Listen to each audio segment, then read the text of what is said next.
The film, A Beautiful Mind, is based on the biography authored by Sylvia Nasar.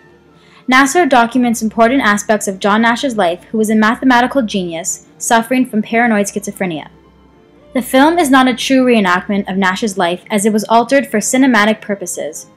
Ron Howard uses various techniques to improve multiple scenes throughout the novel, allowing viewers to witness the extent of schizophrenia's destructive potential. Once a former actor, Ron Howard is now a widely acclaimed director who has directed multiple award-winning films such as Apollo 13, The Da Vinci Code, and Cinderella Man. A Beautiful Mind, produced in 2001, is amongst Howard's best work, winning multiple Academy Awards including Best Picture and Best Adapted Screenplay. A Beautiful Mind is rated PG-13 and is intended for young adult and adult audiences due to mature content and frightening scenes. Creating a film allows for a greater audience span as well as allowing viewers to experience a greater emotional connection to John Nash by incorporating dramatic visuals and sound. A Beautiful Mind proves to have worldwide success, grossing over $300 million across the globe. The film, inspired by the biography, had to be simplified and shaped so that it followed a logical continuity in order for a broad audience to easily connect to the film. The form the film takes is narrative cinema in which Howard alters real events as he sees fit to achieve a highly dramatic storyline that will captivate a large audience. In the biography, Nash's wife Alicia had filed for divorce due to Nash's mental illness placing a large strain on their relationship. Howard has altered these events in order to create a love story which he heavily focused on in this film. This was done in order to allow viewers to feel a stronger emotional connection to the film and main characters, as well as to complicate and advance the plot and create the theme that love cures all. Other important details of Nash's life were removed when creating the film, such as the birth of Nash's illegitimate son with a secret mistress and Nash's arrest resulting in the loss of his job. These details were removed in order for Howard to create a character which he believed the audience would admire and feel sympathetic for, thus producing the classic Hollywood hero. These changes were ultimately made in order to improve the scenes and storyline of the biography, while successfully creating a highly dramatic and less complicated plot. In the film, John Nash is admitted into Princeton University, where he meets his roommate Charles, although Nash is promised a single dormitory room. Nash and Charles soon become best of friends, despite Nash's lack of social skills. Nash experiences overwhelming pressure when assigned to develop an original idea for a mathematical thesis paper. Nash comes up with his brilliant original idea after analyzing the potential outcome of him and his friends approaching a group of women at a bar. It was this theory, the Nash equilibrium, that will later define the field of economics and win Nash a Nobel Prize. Nash then accepts a prestigious offer at MIT, where he would teach for many years. Nash meets his future wife, Alicia Larday, while instructing one of her classes. Nash also encounters a man named William Parcher who represents the Department of Defense. Nash is invited to the Pentagon, where he is asked to crack a complex encryption of an enemy telecommunication for a secret United States Department of Defense. Nash deciphers the code mentally, astonishing all those around him, including Parcher, who then assigns Nash his next task, which is to search for patterns in magazines and newspapers in order to put an end to any of the Soviets' plans.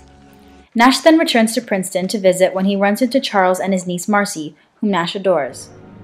Subsequent to a car chase and exchange of gunfire between Parcher, Nash, and the Russians, Nash becomes extremely paranoid.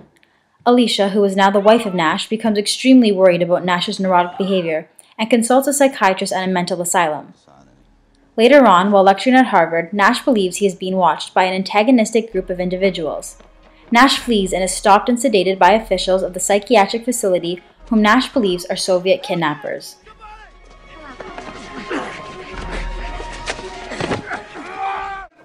Nash is then brought to Trenton State Mental Asylum, where Alicia is informed of Nash's schizophrenia and is also told that Charles, Marcy, and Parcher are only products of Nash's mind. At the mental asylum, Nash endures aggressive insulin treatment 5 times a week for 10 weeks. Nash is finally released on the condition that he agrees to take antipsychotic medication, which Nash later becomes frustrated with and secretly stops all intake of medication.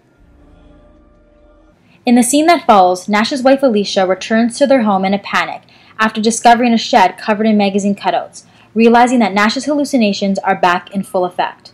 In the meantime, Nash is inside their home and tells his imaginary friend Charlie to look after his newborn son, who is in the bathtub while the water is running. Alicia is terrified and furious after finding her son, and realizes the damage schizophrenia is causing not only to Nash but their family as well. Alicia phones Nash's psychiatrist while Parcher appears and warns Nash to get rid of his wife because she will destroy everything he has worked for. Nash also envisions Charles and Marcy and experiences an internal war while trying to sort out whether the events in his head are imagined or not. Nash finally realizes that the characters and events in his mind are fictitious because Marcy has never aged throughout the years.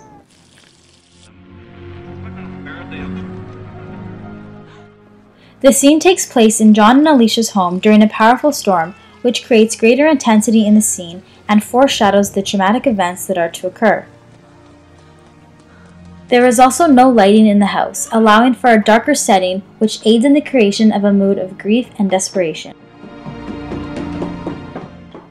As Alicia runs upstairs, one of the songs featured in the film's soundtrack named Alicia Discovers Nash's Dark World plays in the background.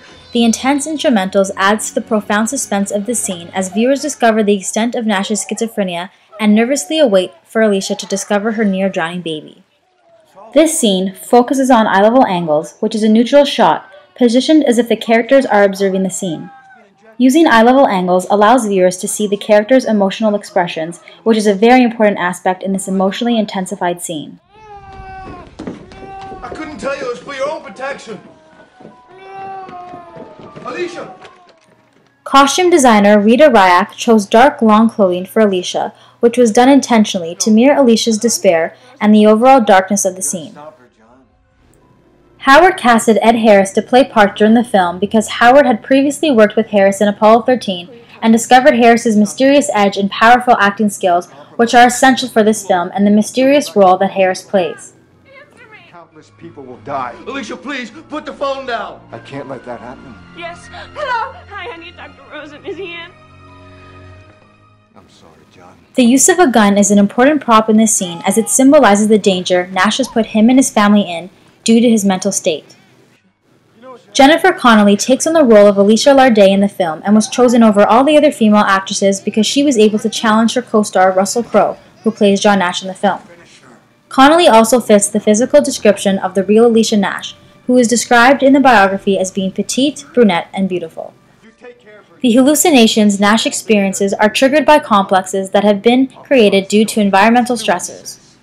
Nash has anxieties pertaining to being enlisted in the Cold War, so he believes if he contributes mathematically, the government will view him too valuable to be lost at war, which is why Nash envisions Parcher.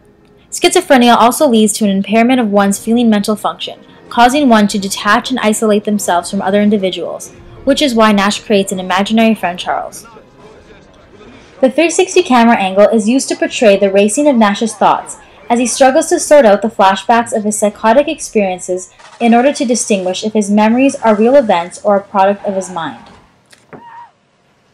The editing transition choice used is continuity editing, which uses smooth transitions to eliminate the evidence of editing, allowing the film to look as natural and realistic as possible. Russell Crowe is a major star and is recognized for his intensity and phenomenal acting skills, as seen in Cinderella Man and Gladiator. Howard had previously worked with Crowe in Cinderella Man and instantly knew he was the perfect candidate to play John Nash in his film. I have chosen this scene because it features all three characters created by Nash's visual hallucinations. While this scene was not featured in the biography because John Nash did not experience visual hallucinations and only suffered from auditory hallucinations, these events were added to the film for an enhanced dramatic effect and to display the possibilities of the disturbing mental illness schizophrenia. I have also chosen this scene because I believe Nash's realization of his delusional state is a very important aspect as it effectively displays Nash's turning point in the biography while providing hope for the future.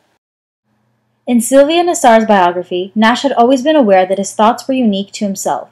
However, making the viewers unaware that Charles, Parcher, and Marcy were produced by Nash's hallucinative thinking illustrates the difficulty schizophrenics may have when differentiating between reality and psychotic experiences.